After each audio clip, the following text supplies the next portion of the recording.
Bank officer SBI কিবা SBI state bank of India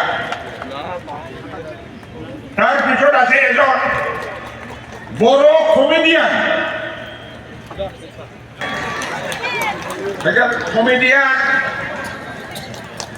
গায়ক artist তাৰপিছত আমি আমাৰ সেক্ৰেটাৰী ডাঙৰ रायजोफोर दिनैनिफ्राय बिपिएफ हानजाया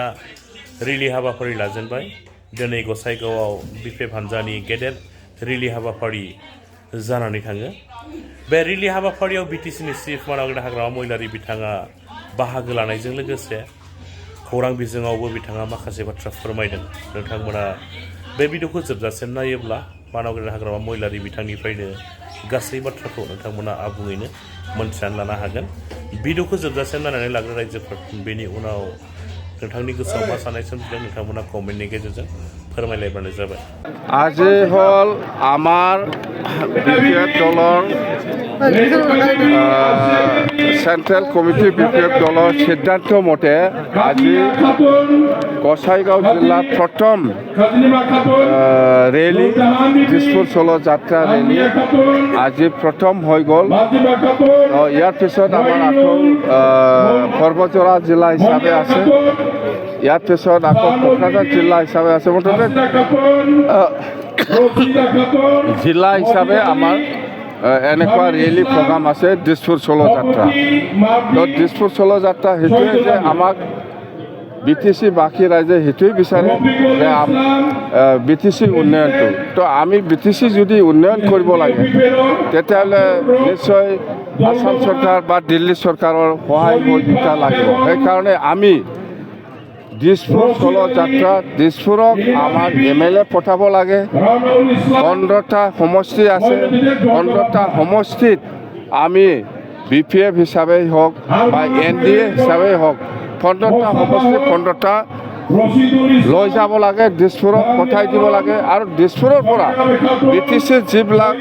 সমস্যা আছে সেইটো যাতে আমি ইজিলি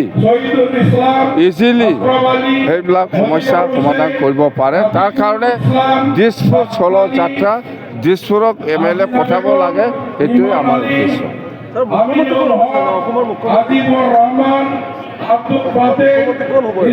অসমৰ মুখ্যমন্ত্ৰী আমাৰ সন্মানীয় ডক্টৰ হেমন্ত বিশ্ব শৰ্মা ডাঙৰীয়াই হ'ব এইটো 100%। প্ৰমোদ বড়োৱে ক'ত যায় নাযায় সেইটো আমাৰ লগত কোনো কনচাৰ্ণ নহয় এতিয়া আমাৰ ৰেলীৰ উদ্দেশ্যটো হ'ল গোটেই BTC অঞ্চলত 15টা এছেম্বলি সমষ্টি আছে NDA হিচাপে দিছপুৰত MLA পঠাই দিয়াটো আমাৰ দলৰ দায়িত্ব আৰু আমি এইবাৰ অসমৰ মুখ্যমন্ত্ৰী হিচাপে doctor Hemanta Biswa Sarma ডাঙৰীয়াকে chief minister বনাব UPPL আৰু কংগ্ৰেছ বুলি নাই ইহঁতৰ UPPL কংগ্ৰেছ বা বেলেগ দলে কাৰ লগত কি এলাইন্স হয় নহয় সেইটো লগত আমাৰ কনচাৰ্ণ নহয় হওক এইটো ইহঁতৰ দলৰ কথা UPPL কাৰ লগত মিত্ৰতা হয় বা কংগ্ৰেছে কাৰ লগত মিত্ৰতা হয় সেইটো ইহঁতৰ কথা আমাৰ কনচাৰ্ণটো হ'ল এতিয়া আমি NDA হিচাপে 15টা সমষ্টিত 15টা MLA আমি দিম একো UPPL কংগ্ৰেছত গ'লেও আমাৰ BPF দলক একো ক্ষতি কৰিব নোৱাৰে 100% 15টা MLA আমি পঠাই দিম বাছ NDA হিচাপে যদি আমাৰ NDA পাৰ্টনাৰ হিচাপে যদি আমাক যদি ৰাজ্যসভাৰ কাৰণে চিট অফাৰ কৰে আমি দি দিম কিন্তু আজিলৈকে NDA পৰা এনেকুৱা BPF দলক ৰাজ্যসভা MP দিব বুলি আলোচনা হোৱা নাই সেইটো এতিয়া প্ৰমোদ বড়ো চৰকাৰৰ দিনত কি ইণ্টাৰভিউ লৈছে লোৱা নাই সেইবিলাক গোটেই চালি জাৰি আমি কৰি আছোঁ আমাৰ আইনগতভাৱে আমাৰ উকিল আছে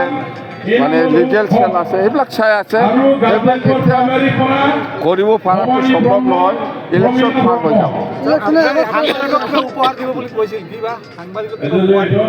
সাংবাদিকসকলক উপহাৰৰ কথা মই সেইদিনা মুছলমানৰ কথা সুধিছিল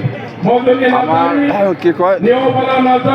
আমাৰ অসমৰ মুখ্যমন্ত্ৰী ডক্টৰ হিমন্ত বিশ্ব শৰ্মা ডাঙৰীয়াই সাংবাদিকসকলক উপহাৰ দিছে বুলি কৈছে মই কিন্তু তেওঁলোকে স্পষ্ট হোৱা নাই মুঠতে আমাৰ ষ্টেট গভৰ্ণমেণ্টে যিটো দিছে ইয়াৰ ওপৰত আমি যাব নোৱাৰোঁ BTC হ'ল এটা কাউন্সিল আমি এটা সাংবাদিকসকলৰ কাৰণে অফিচ বা গেষ্ট হাউচ প্ৰত্যেকটা চাব ডিভিজন হেডকোৱাৰ্টাৰ বা ডিষ্ট্ৰিক্ট হেডকোৱাৰ্টাৰ বনাই দিব পাৰে ইয়াতকৈ ওপৰত আমি যাব নোৱাৰোঁ অফিচ বাছ